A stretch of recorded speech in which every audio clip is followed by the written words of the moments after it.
Bismillahirrahmanirrahim. Assalamualaikum warahmatullahi wabarakatuh. Alhamdulillahirabbil alamin alladzi allafa baina qulubina fa asbahna bi ni'mati ikhwana. Asyhadu an la ilaha illallah wahdahu la syarikalah wa asyhadu anna Muhammadan abduhu la nabiyya ba'dah wa la rasula ba'dah.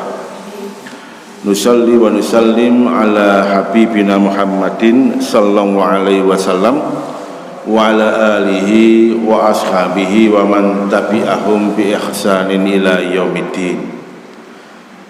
Faqala ta'ala fi kitabil karim wa astaqul qailin a'udzu billahi minasyaitonir rajim. Bismillahirrahmanirrahim. Inna hadzal qur'ana yahdi lillati aqwam wa yubashshirul ladzina amanu wa 'amilus shalihati anna lahum ajran kabira. Hadal muhtaramin, para bapak, para ibu, jamaah Masjid Al-Hidayah Perumahan Nuri Kota Mojokerto, rahiman rahimakumullah. Monggo sareng-sareng ngucapaken syukur dhateng Allah Subhanahu wa taala bilih wonten dalu menika begitu banyak kenikmatan yang kita rasakan bersama-sama. Puncaknya nikmat iman wal Islam. Sedaya kadose ya kelihatan dalam kondisi wilujeng ya, sehat wal afiah. Dan kita bersyukur juga pada hari ini jamaah rahimakumullah saged sama-sama melaksanakan salat maghrib berjamaah. Niki kenikmatan yang luar biasa. Enggak sembarang orang iso berjamaah di masjid. Wes timbangan yang masjid yang omal padha wae sing penting salat tuh mboten sami. Mboten sami. Jenengan berjamaah di masjid niku pahalanya 17 derajat. Jenengan ten griya dhewenan misale gur oleh setunggal. Nek setiap hari kita niki jamaah salat 5 waktu hanya munfarid sendirian gur oleh 5 tok. Tapi jenengan umpamane setiap hari melaksanakan berjamaah, masya Allah 17 ping. Artosipun nek dihitung gak nutut antarane munfarid dengan berjamaah. Makanya kita bersyukur, kita berusaha untuk istiqomah salat maghrib berjamaah. Sampai pentingnya berjamaah ini jamaah itu Imam Abu Hanifah itu mewajibkan bagi laki-laki untuk hadir salat berjamaah. Tuh, wajib ya.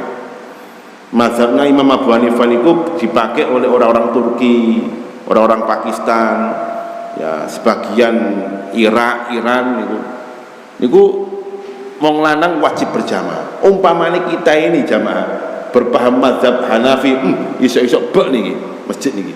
Wong lanang berjamaah kabeh. Tetapi kalau 3 imam mazhab yang lain, Imam Syafi'i, Imam Malik, dan Imam Ahmad bin Hambal itu mengatakan sunnah muakkadah. Wong lanang itu ditekankan untuk berjamaah di masjid, sunnah muakkadah. Apa yang dipakai dalil Imam Abu Hanifah sehingga beliau sampai mengatakan wajib hukumnya wong lanang itu berjamaah? Di antara dalilnya adalah ada seorang laki-laki buta bernama Abdullah bin Umi Maktum. Ini buta nih, peninggalannya ini buta. Minta izin kepada Rasulullah untuk diparingi keringanan supados boten berangkat ke masjid. Ya Rasulullah, doa Kanjeng Nabi, izinkan dalem untuk sholat mawon ten griya, boten berangkat ke masjid berjamaah dengan yang lainnya. Loh kenapa? Dia mengatakan, ya Rasulullah, falaisa li rajulun yakuduni dal masjid. Kanjeng Nabi, kula niki ya napa nggih? Mboten wonten kanca sing saged nuntun kula niku berangkat ke masjid. Enggak ada. Lho mosok kula niki berangkat nayap-nayap, kula kan mboten saged ninggal. Nah, pada awalnya Rasul mengatakan, lah ya enggak apa-apa. Sampai sholat di rumah saja. Karena memang kondisinya buta. Setelah Rasulullah meninggalkan beberapa langkah, Rasul balik mana? Tangklet. Ya Abdullah, hal sami'ta nida. Wahai Abdullah, apakah kamu mendengarkan suara azan? Loh, dengar, bala, betul kami dengarkan. Lah kalau gitu ya datangilah setelah berjamaah itu, walaupun dalam kondisi merangkak. Loh, ngoten jamaah. Itu Abdullah bin Ummi Maktum yang paningalan niku buta niku tetap dimotivasi kanjeng Nabi berangkat salat berjamaah meskipun dengan cara merangkak. Apa maning awak-awakan iki? Ya. Sik tahes, ya. Mripati yo si awas. Ana sepeda motor. Omane? Ya. Nggih. Omahe ide ambek masjid. Pemaning disediani berkat. Oh ya apa? Ketiga, saya gak kalau berjamaah, kok budget macam itu. Ya, makanya jamaah kita bersyukur ya gak sembarang orang bisa berjamaah di masjid. Mudah-mudahan tetap istiqomah untuk berjamaah. Allahumma amin. Jamaah rahimakumullah. Kita ini punya onderdil tubuh, ya, yang sangat penting yang wajib kita jaga. Namanya lisan. Lisan ini jamaah. Niki bisa menghantarkan kita ke surga, malah sebaliknya bisa menghinakan kita di dunia wal akhirah. Itu dengan lisan. Makanya menjaga lisan itu ba'dun min sifatil mukmin, bagian dari sifat orang mukmin yang bertakwa. Itu menjaga lisan. Coba kita baca surat At-Taubah itu, di akhir surat At-Taubah. Bismillahirrahmanirrahim. Ya ayyuhalladzina amanu kunu ma'as-shadiqin. Ya ayyuhalladzina amanu taqullaha wa kunu ma'as-shadiqin. Wahai orang beriman, bertakwalah kamu kepada Allah dan bergaulah dengan orang-orang yang shadiq, orang-orang mampu menjaga lisannya dengan kejujuran. Ya. Kemudian di surat yang lain Allah katakan, ya ayyuhalladzina amanu taqullaha wa qulu qaulan sadida. Wahai orang yang beriman, bertakwalah kepada Allah dan berkatalah perkataan yang baik. Loh, terus berkata yang baik itu bagian dari keimanan, bagian dari sifat ketakwaan. Sehingga harus mengatakan, man kana yu'minu billahi wal yawmil akhir falyakul khairan au liyasmut. Barang siapa yang beriman kepada Allah dan hari akhir, hendaknya dia berkata yang baik. Nek gak iso ngomong sing apik, lebih baik diam. Lisan jamaah. Makanya orang itu kalau bisa menjaga lisan dengan baik, itu Allah puji dengan pujian yang sangat luar biasa. Masya Allah. Gak main-main ini jamaah. Satu-satunya ayat yang berisi pujian terbaik bagi orang yang menjaga lisan. Di dalam surat Fusilat Allah katakan, waman ahsanu qaulan mimman da'ila Allah wa amila sholihah wa qala innani minal muslimin. Pujian luar biasa ini. Wa man ahsanu qaulan, dan sapa sing paling apik perkataannya. Ya. Pakai kalau dalam bahasa Arab namanya ismut tafdhil. Ahsanu, perkataan yang terbaik. Kalau dalam bahasa Inggris namanya comparative degree. Ada good, ada better, ada best. Nah, best ini adalah superlative degree. Ini dalam bahasa juga demikian, ada hasan baik, ada ahsan itu lebih baik, atau yang terbaik.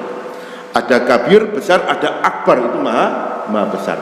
Nah, ada perkataan yang Allah berikan label, ya, ismu tafdil, ahsanu qaulan, sebaik-baik perkataan. Siapakah mereka itu? Mimman da'a ilallah, orang-orang yang berdakwah kepada Allah Subhanahu wa taala, mengajak orang dalam kebaikan. Itu adalah orang yang paling baik dalam menjaga perkataannya. Jangan ngajak wong ngaji, ayo hari Ahad pekan ketiga wancine ngaji di Masjid Al-Hidayah. Jadwalnya Ustaz Nasir ngajak ngaji niku Masya Allah. Niku ahsanu qaulan itu. Sebaik-baik perkataan, meskipun sing dijak ku jegideg mawon.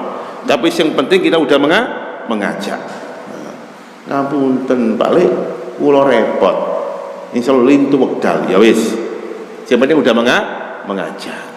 Ya, ngoten niku jamaah. Ada orang itu yang ketika mengajak mudah untuk diterima, ada orang yang mengajak ya sulit untuk diterima. Iku mang repot tok. Jadi ada orang ku nek dijak ngaji repot, bolak-balik dijak ngaji repot. Gak ono entek. Tapi nek ditanya sares, ayo wis. Ngoten. Ngoten. Di ahsanu qaulan, sebaik-baik perkataan. Maka kalau kita mengajak orang lain itu adalah sebaik-baik perkataan. Di antara orang yang paling baik perkataan adalah orang yang selalu memakai lisannya untuk berzikir, membaca Al-Quran, berdoa. Itu ahsanul qaul, sebaik-baik perkataan. Ya. Sehingga saya sering mengatakan seperti ini. Ya, dengan nek wayahe nganggur, ya ini lisan ini jangan dinganggurno. Ya. Pergunakan untuk berzikir. Misalkan ada hadis sahih riwayat muttafaqun alaih. Ya. Kalimatani khafifatani indal lisan saqilatani indar rahman. Ada dua kalimat yang ringan di lisan, kita ucapkan dulu ringan sekali, tetapi jamaah kualitasnya di sisi Allah itu sangat berat. Ya. Apa kalimat itu? Subhanallah wa bihamdi subhanallah il azim. Hafal kan? Nah, itu kita ucapkan itu ringan di lisan, tapi di timbangan Allah sangat berat sekali.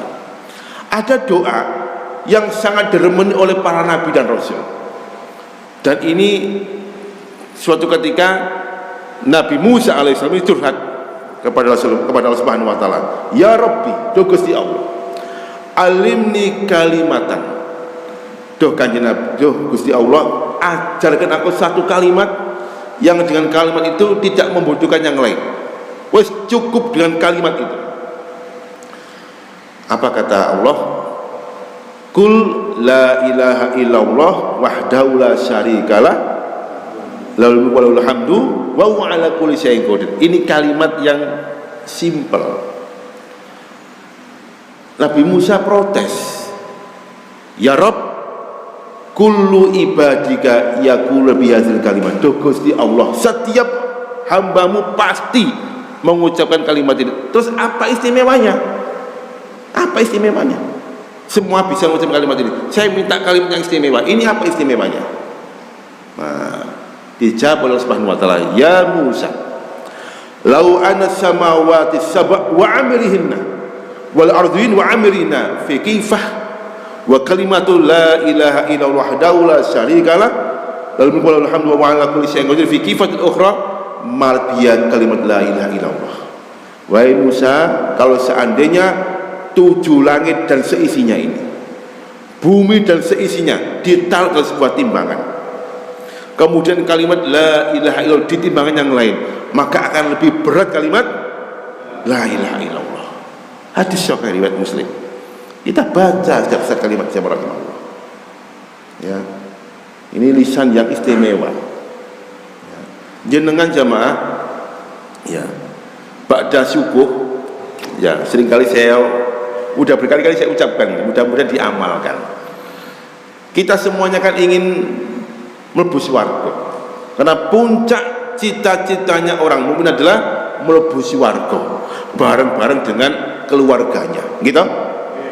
Dan alangkah indahnya nanti kalau kita ini dapat jaminan kanjeng Nabi, kemudian kelak tangan kita digandeng, dihantarkan Rasulullah mlebu swarga. Baca apa itu?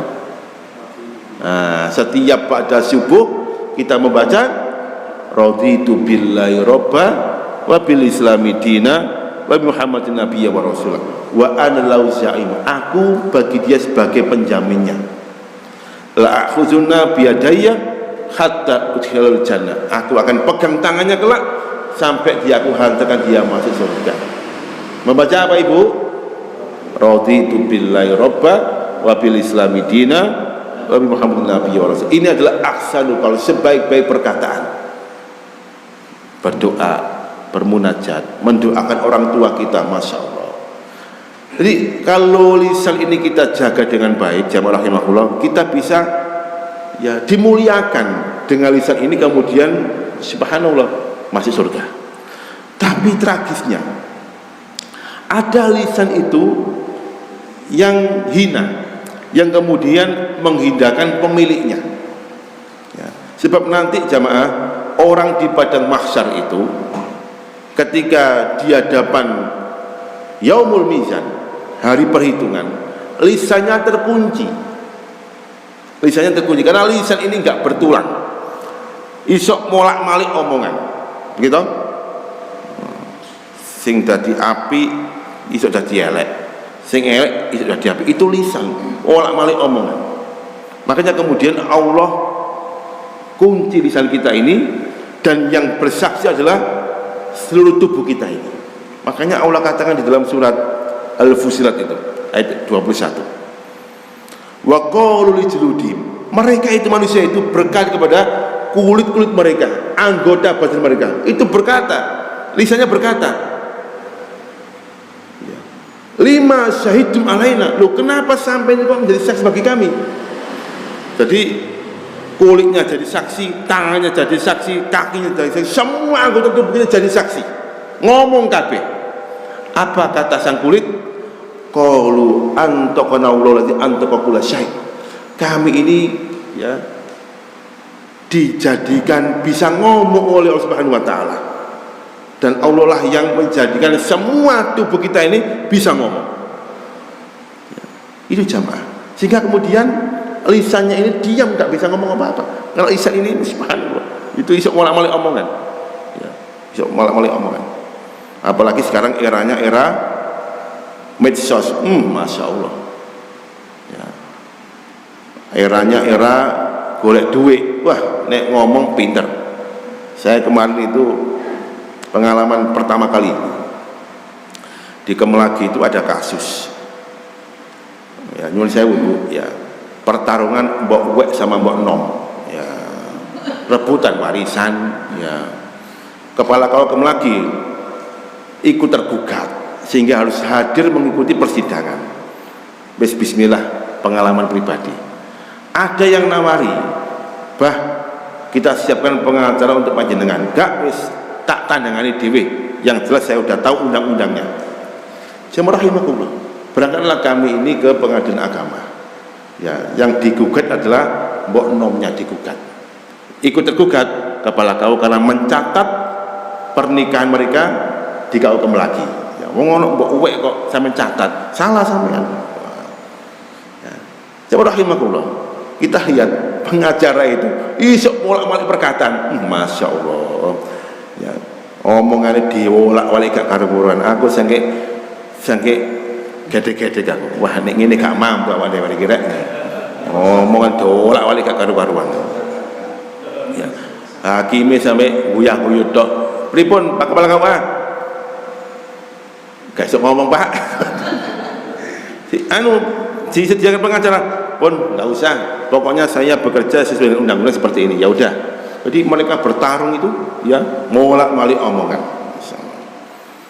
Nah ini jamaah, sekarang ini ya dunia tipu-tipu itu sudah marak.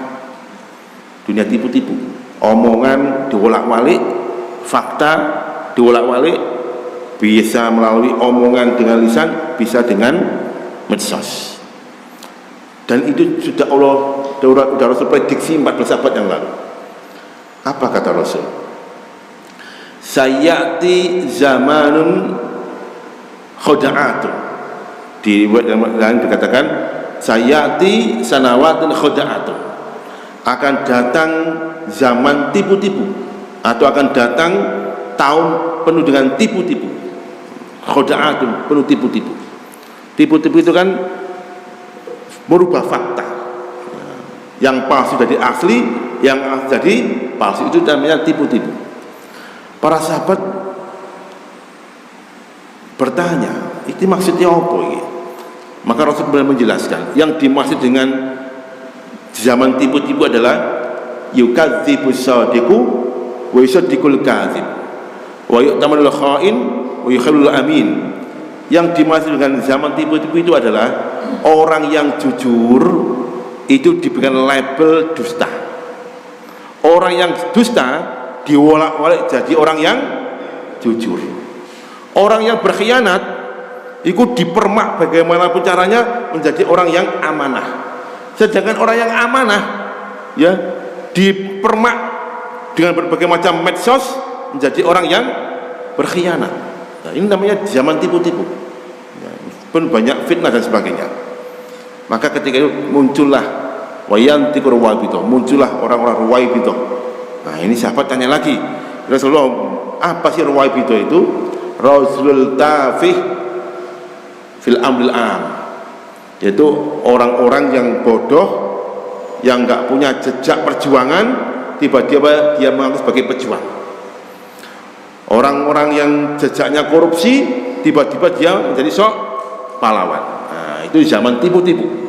Ya, orang-orang yang enggak tahu agama, bodoh, tiba-tiba ngomong masalah agama yang sok-sokan. Ya, koyok artis tobat jadi ceramah, akhirnya kan gak karu-karuan ilmunya itu.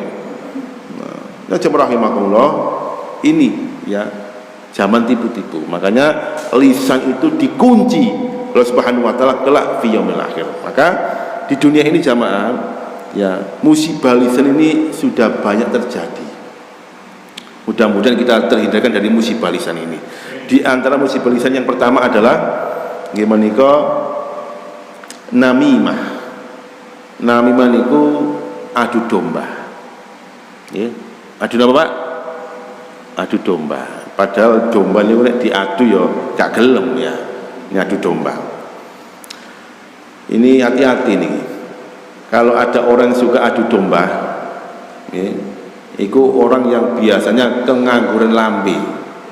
Ya, kengangguran lambe. Kesana kemari adu-adu, wadul. Buka aib koncone diwadulno, nggak perlu nonton itu jamaah. Karena adu domba itu nggak disukai oleh Allah dan Rasulnya. Allah kasih kontan azabnya kelak fi alam barzah, dikasih kontan itu. Ya, suatu ketika Rasulullah itu melampah di kota Madinah. Kemudian beliau dan para sahabat melewati sebuah pemakaman.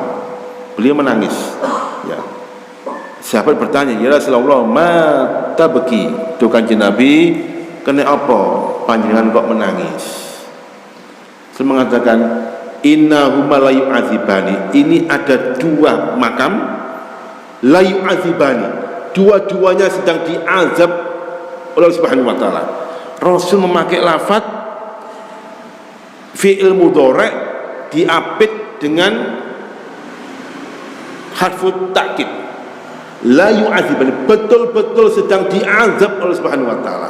Fi'il mudhari' itu kalau dalam ilmu syaraf itu fungsinya lil hadir wal mustaqbal, berlaku untuk saat ini dan akan datang. Artosipun ini dua hamba Allah ini saat ini dan sampai besok sedang diazab oleh Subhanahu wa taala. Oh, gak main-main kan? Ya no perlu jamaah. Lah nek matine wingi kiamate sik 50 tahun lagi misalkan diazab selama berapa tahun? 50 tahun. La yu'adzibani, betul-betul diazab oleh Subhanahu wa taala. Yang bikin aku menangis itu kata Rasulullah, bukan karena dia itu melakukan dosa besar. Ya. Walaysa minhum kabir. Mereka berdua tidak melakukan dosa besar. Enggak menyekutukan Allah, enggak berzina, enggak berbuat zalim. Bukan itu yang mereka disebabkan diatur oleh Allah Subhanahu wa taala, tetapi dosa yang sangat sepele. Yang pertama kata Rasul, rajulun ya yabulu bigori istinja, atau rajulun yabulu biduni satar, ya, atau wali yastatir fil baul. Ini ada orang yang sewu pipis buang hajat itu enggak cawe, atau cawe enggak sempurna, atau pipis tidak pakai sater, dibuka ya blak ngoten niku, sehingga bisa dilihat oleh banyak orang. Banyak kan ya Pak ya, kudu nguyu meroro munggah yang sawang nguyu kratek padahal akeh wong lewat, dipepekno Dek apa cake listrik pet ini nguyu, Masya Allah gak izin belas. Itu nanti apalagi cawiknya enggak bersih, kadang-kadang enggak cawik langsung aja dilebokno ya. Ngoten niku biasane wong lanang wedok. Ngoten niku. Wong wedok nggih, lanang. Hati ya. Itu penyebab diazab oleh Subhanahu wa taala. Sepele, enggak cawe ketika dia kencing atau tidak menutup saternya. Itu diazab oleh Subhanahu wa taala. Nah, yang kedua kata Rasul, ini musibah lisan, rajulun yamsi bin namimah. Ini ada orang ya, iku mangkeng nganggur lambe, ngopi ngalor ngopi ngidul bin namimah kelawan adu domba. Kene wis beres kene. Saiki nonton pengen kon laku rono noto. Ya apa adu domba. Ya, wis macam-macam omongan sehingga perlu diomong. Diadu domba. Tinggal kemudian muncul kebencian dan kebencian. Loh, jamaah rahimakumullah, dengan ngertos di antara salah satu sebab ayat Allah turun tentang wa'tasim bihablillahi jami'a itu goro-goro nih ketika di Madinah dua kekuatan kaum muslimin, orang-orang Ansor, yaitu kaum Aus dan Khazraj bersatu, itu enggak ridho kalau orang mukmin itu bersatu, orang Yahudi itu. Maka kemudian di antara cara yang sangat efektif untuk memecah belah umat adalah apa? Adu domba, namimah. Maka kemudian dikirimlah seorang laki-laki Yahudi bernama Sas bin Qais. Sas bin Qais. Ini laki-laki yang sangat cerdas membuat strategi. Dikirim, akhirnya Sas bin Qais ini nyusup ke kaum Aus, membuat adu domba, membuat tipu muslihat. Ya, mengungkap keberhasilan orang-orang Aus misalkan. Ngapain kamu mau gabung dengan Khazraj itu? Wes gak perlu, sampean dhewe ae wis. Wis kobongi. Kemudian dia menyusup ke kaum Khazraj. Buat makah di sana, kobong juga. Akhirnya emosi dua kekuatan kaum muslim ini. Bertemulah mereka di sebuah lapangan namanya Maidanul Harrah. Lapangan Harrah itu sekian kilometer dari pusat kota Madinah. Dengan naik umroh bisa melewati. Mereka mau bertempur jamaah. Ini orang mukmin ini, gara-gara apa? Adu dombanya Sas bin Qais orang Yahudi. Mau bertempur sampai lempar-lempar sandal, batu dan sebagainya. Untung ada orang muhajirin ya melewati tempat itu, kemudian melaporkannya kepada Rasul. Ya Rasulullah, itu Aus dan Khazraj mau berperang itu. Rasul langsung menuju ke tempat itu dan mengatakan, Allah wallahi abi da'wal jahiliyah wa ana bain azharikum. Demi Allah, apakah kalian semuanya ini mau kembali kepada masa jahiliyah, berpecah belah, sedangkan aku Muhammad masih hidup bersama kamu sekalian? Subhanallah. Maka kemudian itulah firman Allah surat Ali Imran itu, wa'tasimu bihablil jami wa la tafarraqu itu. Nah, jemaah rahimakumullah. Jadi hati-hati, namimah ini masya Allah ini. Itu bisa melemahkan kekuatan kaum muslimin. Sekarang ini kan umat Islam dipecah belah ini dengan namimah itu. Ya, padahal umat Islam itu mayoritas di negeri ini, tapi masya Allah di antara kita timbul kecurigaan dan kebencian karena namimah. Nah, ini hati-hati. Makanya tegas jelas masih mengatakan tidak akan bisa masuk surga orang suka mengadu domba. Olah sudah. Hadis riwayat Bukhari. Enggak bisa mlebu swarga orang yang suka mengadu domba. Hati-hati ya.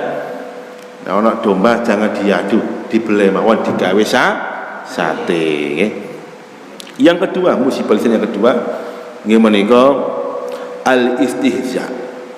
Nyinyir, ngenyek, ngremehno kancane. Ya. Makanya Allah katakan la yaskhar qaumun min qaumin. Kamu jangan menghina, ngenyek, nyinyir antara satu kaum dengan kaum yang lain. Ojo sampai Pak. Karena nyinyir, ngenyek itu bibit-bibit timbul bentrok, timbul perpecahan, timbul kebencian. Dan dalam rumah tangga bisa jadi timbul perceraian gara-gara nyinyir. Makanya Rasulullah itu ya, kalau kita ini dimasak no bojo, nek umpama rasane gak enak, ya maka lebih baik diam. Ya apa enak, oh enak pol wis, sip pokoknya. tambah Pak, gak wis iki ae. Jarene enak, engko ae tambahin engko ae. Ojo ngomong enak Pak, opo kae enak blas. Wah, rame iku. Jelas rame iku. Nggih. Ngoten nggih. Nah, ini juga pernah terjadi pada zaman Rasulullah. Ada sahabat yang nyinyir kancane. Nggih. Namanya Abu Dzar Al-Ghifari. Abu Dzar ini jamaah, ini sahabat senior. Ya.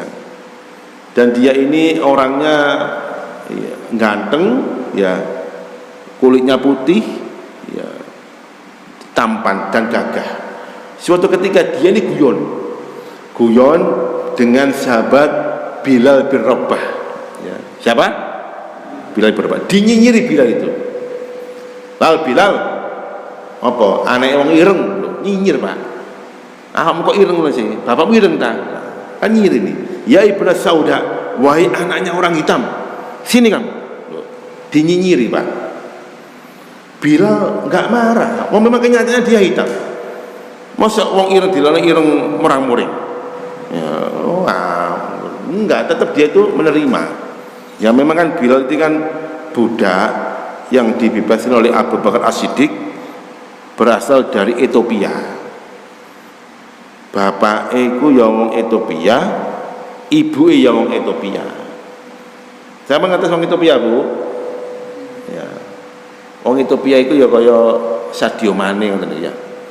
Pemain Bayern Munchen ya. Wong ireng nek guyu ketok untune tok ya. Ambek mripate putih ngoten niku. Rambutnya keriting.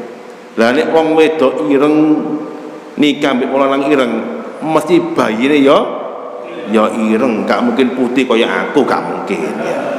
Mesti ya ireng ya. Bilal gak marah, Bilal itu gak marah. Tapi Rasulullah marah. Kenapa? Ini bibit-bibit permusuhan. Apa itu? Nyinyir kancane, ngenyek, meremehkan, merendahkan orang lain. Maka dipanggil itu dua orang ini dan Rasul berkata, ya Abu Dzar, inna fika mrun jahiliyah. Wahai Abu Dzar, sesungguhnya dalam diri kamu itu ada akhlak jahiliyah. Duh, napa ya Rasulullah? Nyinyir, istihza, ngenyek, kancam. Dan itu bagian dari sifat sombong. Ingat, ngenyek, nyinyir, merendahkan orang lain itu bagian dari sifat sombong. La yadkhulul jannata man kana fi qalbihi mithqal dzarratin min kibrin. Orang bisa mlebu swarga orang yang di dalam hatinya itu ada penyakit sombong meskipun sekecil biji atom. Ojo sombong ambek kancane, ojo nyinyir, ojo ngenyek. Nah, ngoten nggih. Ada seperti itu. Ya, hati-hati, Pak. Ini afat tulisan, musibah lisan yang kedua. Ngenyek kancane, nyinyir. Nggih, yang bisa menghinakan kita fid dunya wal akhirah. Nah, yang ketiga jemaah rahimahullah, di antara musibah lisan kita itu adalah dusta. Nggih, berdusta, berbohong. Ini termasuk dosa besar. Di dalam kitab Al-Kabair, Imam Az-Zahabi memasukkan berdusta itu termasuk dosa besar, minal kabair, dosa besar. Saya sering melihat ya, para pembicara-pembicara itu ya, ketika ceramah itu kadang-kadang ngarang-ngarang cerita sing lucu, padahal itu enggak nyata. Itu enggak boleh jamaah. Jadi kalau kita ini bercerita, ceritalah yang benar. Jangan bercerita untuk berdusta supaya diguyu jamaah. Enggak boleh itu. Rasul mengancamnya dan mengatakan fawailul, sungguh celaka ya, yuhaddisu fayukadzibu liyudhika bihil qaum. Dia itu ngomong kemudian dia berdusta agar omongannya itu ditertawakan oleh orang lain. Fawailul, sungguh dia celaka dan dia celaka. Ini jamaah. Jadi kalau kita ngomong, ayo ngomong yang jujur. Nek ono cerita yang jujur, jangan cerita bohong. Jika kemudian kepengin diguyu jamaah itu nggak boleh. Ya, nggak boleh. Haram hukumnya. Apalagi jamaah itu kan ingin mendengarkan apa yang kita ungkapkan dengan sejujur-jujurnya untuk jadikan suri tauladan. Jangan sampai kita bercerita bohong. Orang yang jujur itu jamaah, kata Rasul, As-sidqu tumaknina. Orang yang jujur itu pasti membuat ketenangan. Tenang. Kumpul ambil orang jujur pasti tenang. Wal kizbu, sedangkan dusta itu raibatu, bikin orang gelisah. Ya, jenengan nek ndelok pimpinan terus jenengan iku gelisah. Wah, iki berarti pimpinan ini iki pembohong. Tapi ndelok pimpinan jenengan wah, bikin tenang hati. Wah, berarti pimpinan itu jujur. Sudah ini sudah sunatullah. Kejujuran bikin kita tenang, sedangkan dusta bikin kita ini gelisah. Itu yang keberapa? Yang ketiga. Ya, yang keempat rahimahullah, di antara musibah lisan gimana kita ini jangan sampai berkata batil. Dalam apa disebutkan nakhuzul ma'al khaidin di dalam soal Mudatsir itu. Jadi nanti di surga itu jamaah. Nah, saya ceritakan sedikit. Orang itu kalau di surga nanti akan true story, ya, saling bercerita. Ya. Misalkan Pak Heru mlebu swarga, ketemu koncone. Pak Heru mbek sapa Pak Heru? Ambek anak bojoku. Masya Allah. Koncone, sampe mbek sapa? Aku dhewe lah. Itu nanti saling bercerita. Ya apa cari sampean niku iso mlebu swarga mbek kanca ambek anak sampean ambek bojo sampean ambek ya putus sampean. Aku lho gak iso dewenan. Ya. Itu saling bercerita. Allah gambarkan kisah itu di dalam surah At-Tur. Ya. Fa'aqbala ba'd wala yatasaalun. Nanti ahlul jannah saling duduk berhadapan-hadapan. True story. True sukses. Ya apa ana spesial ini sukses nggawa anak bojo ke sini. Subhanallah. Ya. Nah, ketika ada saling cerita itu, ya, tiba-tiba muncul konconi dari belakang. Tuh muncul. Loh, itu konconi dhewe. Nah, konconi dhewe. Mungkin jamaah Masjid Al-Azhar mlebu swarga kabeh, Allahumma amin, bersama keluargane. Ana koncone tanggane ket petung mulih swarga. Loh, lha iku sing ben digoleki. Nah, tuh. Ditakoni, "Lho, Cak, sampean kok ndiae? Kok ket muncul?" Nah, ini dalam satu forum ini. Saling true success story.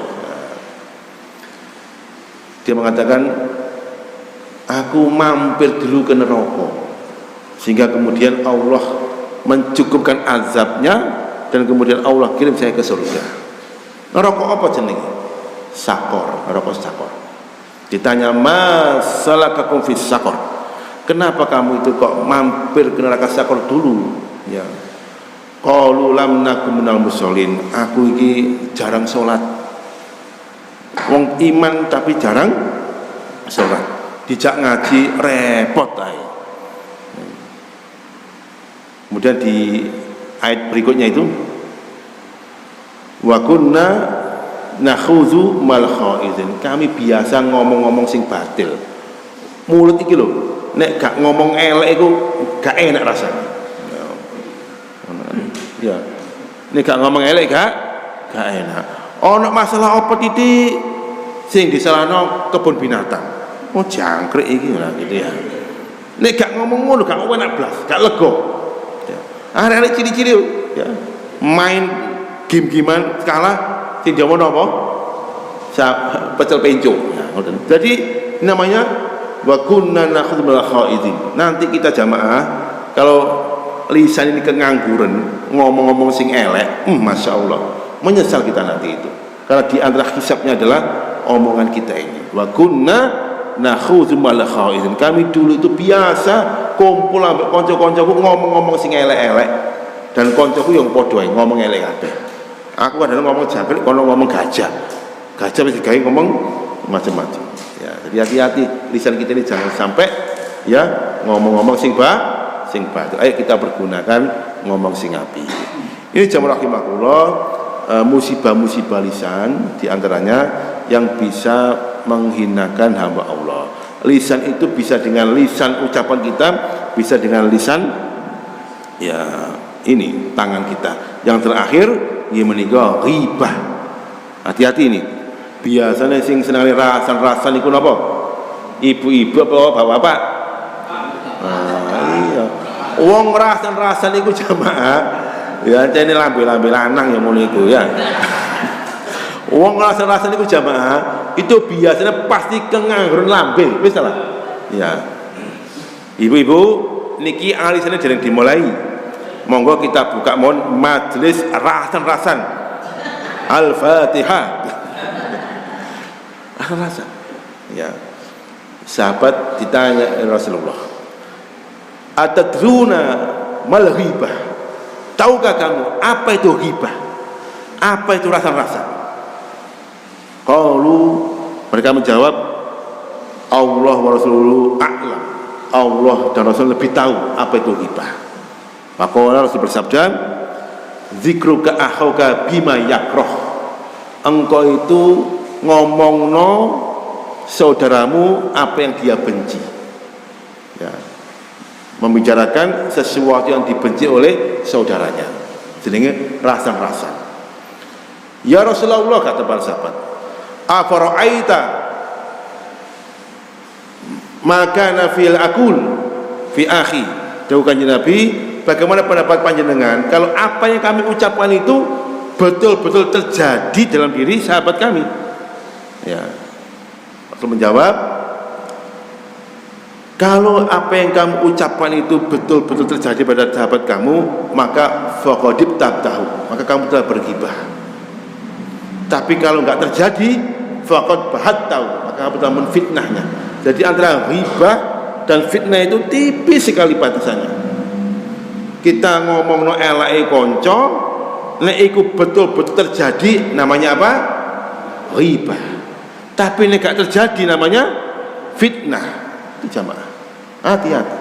Ini kengangguran lambe. Maka orang ghibah itu kalau kita mau tahu balasannya itu mengerikan. Podo karo mangan daging koncone. Ya, fakarih dumuk dan kamu membencinya. Ini jamaah rahimahullah 5 musibah lisan. Mari kita jauhi sama-sama agar kita ini mendapatkan keselamatan fid dunia wal akhirah. Lisan kita ini bisa menghantarkan kita ke surga, ya, tapi sebaliknya bisa menghinakan kita dan menghantarkan kita ke neraka Allah Subhanahu wa taala. Mudah-mudahan jamaah semuanya diberikan kebaikan fid dunya wal akhirah dan bisa menjaga lisan untuk kebaikan kita masing-masing. Aku qali hadza, assalamualaikum warahmatullahi wabarakatuh.